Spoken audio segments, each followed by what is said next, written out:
Seja bem-vindo ao canal Palavras em Chamas. Eu quero tratar um assunto muito pertinente com vocês hoje e quero defender aqueles assembleanos que procuram estudar e aprender a Palavra de Deus. Vou tentar ser o mais breve possível porque são 3 tópicos grandes que a gente precisa tratar.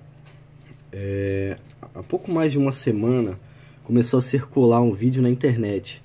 2 vídeos na internet. Aliás, um dos vídeos é muito mais antigo. Se tratava de alguém que dizia ser professor de uma faculdade, né? Um rapaz novo, né? Que certamente precisa aprender bastante ainda, né? Não se tornou um professor, um mestre, né? Eu também não sou, mas eu reconheço que não sou. E ele dizia que estava preocupado por uma presbiterianização das igrejas assembleias. Ele se dizia preocupado porque a igreja assembleia tinha um costume, tinha uma cultura, né, e estudar o calvinismo fazia com que isso esfriasse. Esse era o contexto, né? E no segundo vídeo era um pastor já, eu não sei como ele se tornou pastor, porque o testemunho dele demonstrou que ele não é pastor. Eu não sei como que isso acontece na Assembleia, não cabe a mim julgar isso, tá? Mas ele disse que vocês, assembleianos, estão estudando calvinismo e trazendo essas coisas ruins para dentro da igreja e esfriando o culto.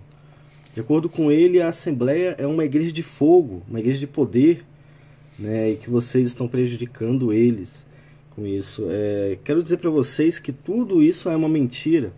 São 2 vídeos de mentiras. E um terceiro vídeo, um rapaz explicando que tiraram Augusto Nicodemos de um evento muito conhecido pentecostal. Acho que é assembleiano, não sei se é assembleiano é esse último. E aí eu tenho três coisas para falar sobre isso, né? Aliás, eu vou falar sobre 3 pontos do que todo mundo falou. E eu só vou me referir ao que essas pessoas falaram.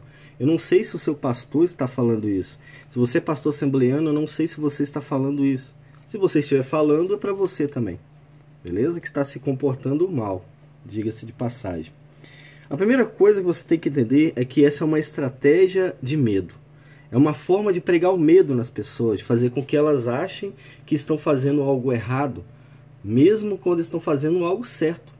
O que estão fazendo certo? Estudar a palavra de Deus. Estudar as doutrinas da Reforma Protestante. Isso não é errado de forma alguma. Não pode ser errado. Se todos vocês são protestantes, vocês precisam estudar a doutrina que saiu da Reforma Protestante mesmo. É o correto, é o sensato, é o mais natural. Depois que vocês estudarem, aprenderem, virem que tudo isso pode ser uma mentira, escolham o que vocês querem estudar. Mas não faz mal nenhum aprender as doutrinas da Reforma Protestante. E a forma como isso é colocada é uma estratégia para criar medo, para controlar. Como vocês confiam demais nos seus profetas que não são esses que falam dessa forma, não são profetas de Deus. Vocês são suscetíveis a serem enganados. E a minha preocupação é essa. Pessoas que estão no caminho certo, sendo enganadas por pessoas que deveriam estar incentivando elas, né? E estão desviando os crentes da Assembleia de Deus, né? Fazendo com que eles parem.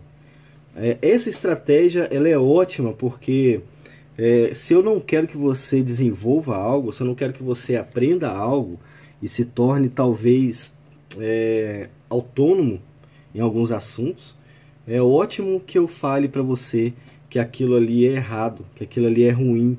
Eu demonizo aquilo que você está fazendo. Entende o que eu estou falando? É basicamente isso que está acontecendo com esses vídeos, com essa ideia, grande ideia que tiveram, né? Grande ideia de demonizar o estudo da palavra de Deus e da reforma, das doutrinas que surgiram na reforma. Outra coisa, as Assembleias de Deus não estão estudando calvinismo. Isso não é calvinismo, não existe calvinismo. E não existe presbiterianização. Isso é uma grande mentira, uma grande tolice falar que vocês estão presbiterianizando. Isso é uma forma de fazer vocês sentirem medo do que estão fazendo. Mas vocês estão fazendo certo.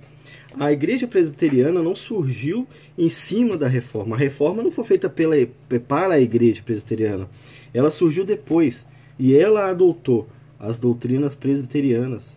E quase todas agora estão tendo que voltar, porque parece que houve um período de sono, né? E se você está descobrindo as doutrinas da reforma, fique sabendo que as igrejas presbiterianas também estão. Os membros delas estão descobrindo tanto quanto você. Eu sou quase um assembleiano nesse sentido. Eu vivi muito tempo na Assembleia. Eu vivi muito tempo na Assembleia mesmo. Eu vivi muito tempo na IPB sem saber o que é Confissão de Fé de Westminster. Eu diria que eu vivi 4 anos, talvez mais. Eu sabia por alto, o pastor falava, mas eu não tinha interesse. E aí quando eu tive interesse e li, aquilo foi incrível. A Confissão de Westminster é magnífica, é espetacular.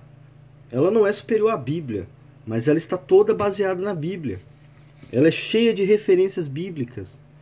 E ela tem uma linguagem extremamente simples, ou seja, é perigoso para aquelas pessoas que não querem que os seus membros aprendam. É perigoso porque vocês vão se tornar autônomos na fé, né? Dependentes de Deus apenas.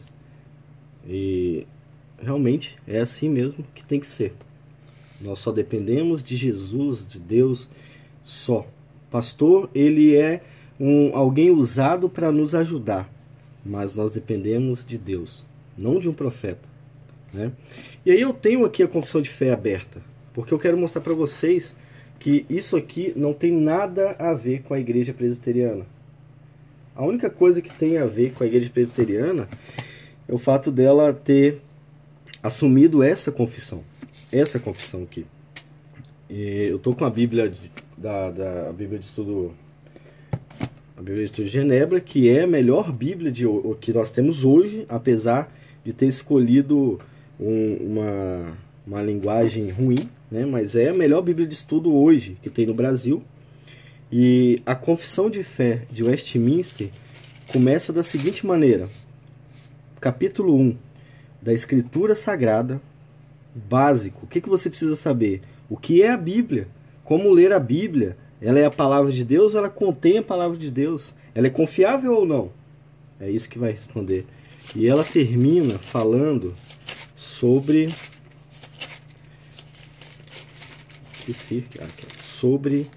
o dia do juízo final. É importante saber isso? Claro que é. E tudo com base bíblica. Nada disso aqui, deixa eu ver aqui, ó. Cadê aqui, ó? Nada disso é tirado de uma experiência ou de alguma coisa que aconteceu na vida de alguém. Tudo isso aqui é tirado da própria Bíblia, tá? Isso que é incrível, isso que encanta quem estuda, porque sistematizaram as principais doutrinas da Bíblia e colocaram elas organizadas de forma a ser fácil de entender. Então, está aqui a Confissão de Fé de Westminster, né? E não tem a ver com a presbiterianização. Quando alguém diz para você que você está presbiterianizando a sua igreja, ele está mentindo para você. Desconsidera o que ele está falando, porque não tem nada a ver. Nem nos estudos fala sobre presbiteriana. Ela só tem o símbolo, né? Mas nem nos estudos, né? Outra coisa, estudar a palavra esfria a igreja. Isto é uma imensa mentira. Esfria a igreja? Se a palavra de Deus está esfriando a sua igreja, o calor que tem nela não é do Espírito Santo. Você pode ter certeza. É um calor de Satanás, é um calor humano, do homem, do pecado. Mas de forma alguma é o calor de Deus, porque Deus não combate Ele mesmo. Deus não vai brigar com Ele mesmo e vai se esfriar. A palavra é de Deus. Se o Espírito que está na sua igreja é de Deus, por que Ele se esfriaria? Não faz sentido, irmão. Pensa um pouquinho. Isso é uma mentira para fazer com que você pare de estudar. Porque eles sabem que se você estudar, você vai descobrir os erros que você mesmo anda praticando. E isso atrapalha eles diretamente, né? Vou abrir aqui em João. Quero deixar aberto aqui em João. Outra coisa, eles criticaram o sermão expositivo.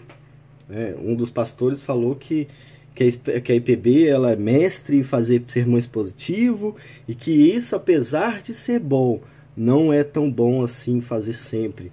Quero falar uma coisa para você. O sermão expositivo é a melhor forma de aprender a Bíblia.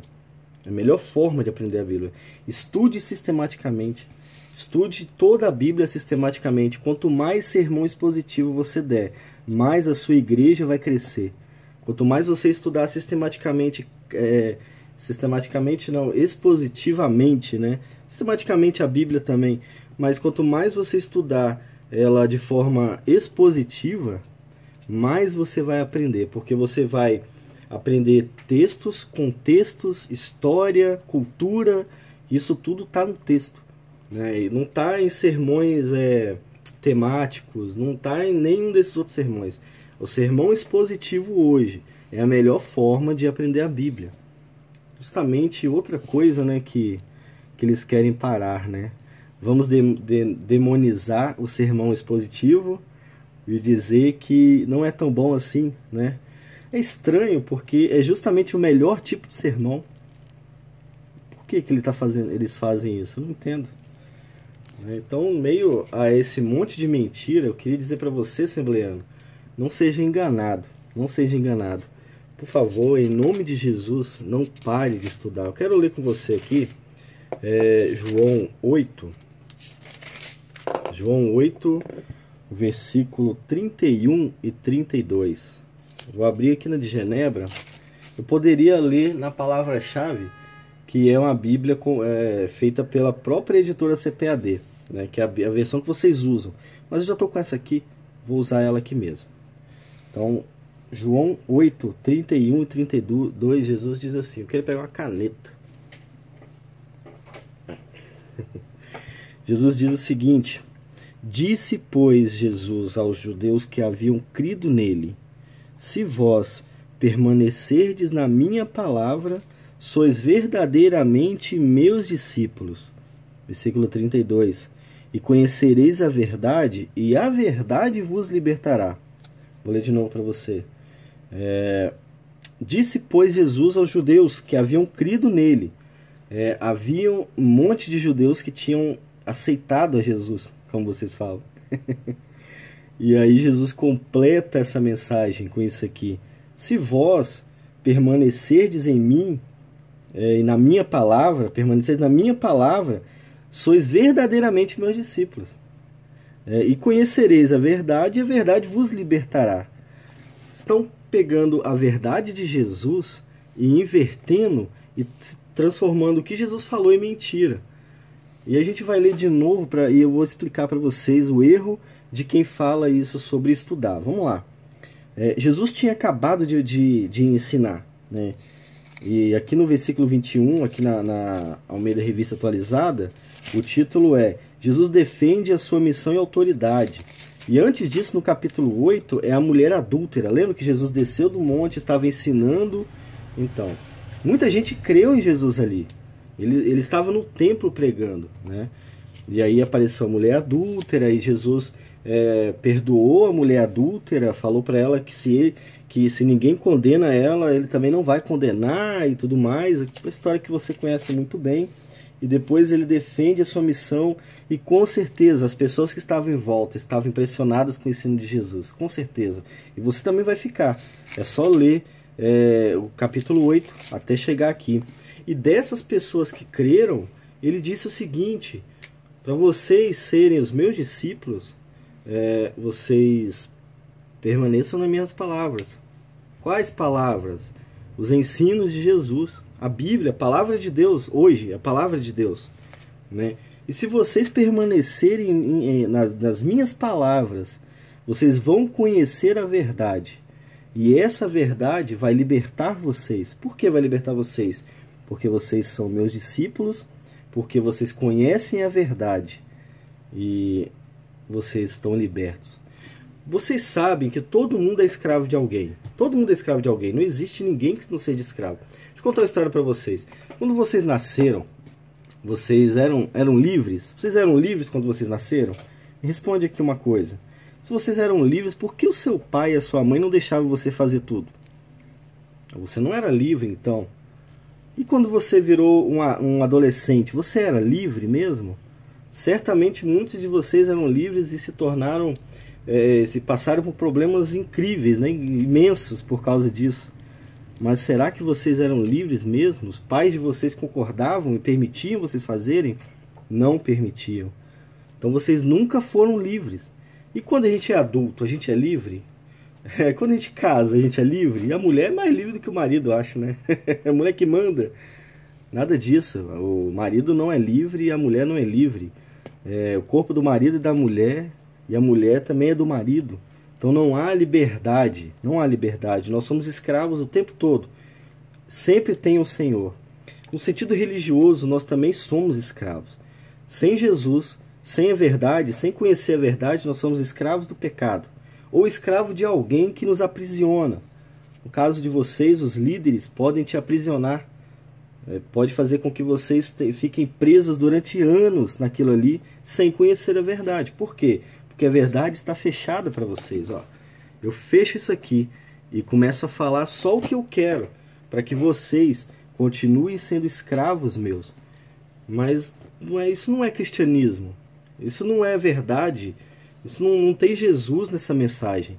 Nós precisamos ser escravos de Jesus. O único Senhor que existe sobre nós tem que ser Jesus. E é engraçado que esse Senhor promete a nossa liberdade. Nós não vamos ser, nós nunca vamos ter livre-arbítrio estando debaixo do jugo de Deus e debaixo do senhorio de Jesus. Nunca vamos ser livres. Mas Ele permite que nós vivamos bem. Isso é quase ser livres, né? Uma série de vantagens há em ser escravos de Deus, na verdade. E é isso que estudar faz com você. Te torna livre. Quando você pega um livro de teologia, como esse aqui, que eu indico para muita gente, você começa a entender como funciona.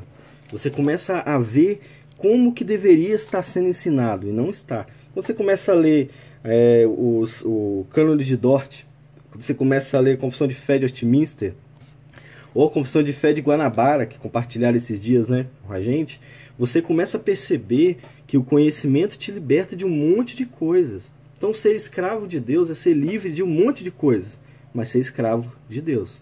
Então quando Jesus fala isso aqui, ele estava querendo trazer justamente essa sensação de liberdade que escravizava as pessoas, que fazia com que os religiosos fossem escravos, né, e trazia um certo alívio, traz um certo alívio muito grande, né? Bom, eu não quero que vocês sejam escravos de ninguém, além de Jesus. Que vocês sirvam as outras pessoas, mas porque Jesus mandou. Né? Não porque alguém falou, o profeta, um ungido falou alguma coisa, não, nada disso. Se não está na palavra, é mentira. Se não está no texto bíblico, não pode ser verdade. E não vem de Deus também. Então, estudem a palavra. Não desistam, assembleanos. Estudem bastante. Façam igual eu. Aqui deixa eu ver as horas. 11h32 e eu escrevi isso aqui agora. Eu já tinha gravado, mas eu escrevi assim mesmo. E às vezes eu fico estudando até de madrugada. Eu já fui até 3 horas da manhã estudando. Por quê? Cada vez que eu aprendo, mais livre eu me sinto. Mais preso eu me sinto em Deus. E graças a Deus eu sou preso a Deus, porque se eu fosse livre de Deus, eu estava preso no pecado. Só existe outro caminho, é Deus ou pecado. Ou é vida ou é a morte. Não existe caminho no meio. O muro já é de Satanás.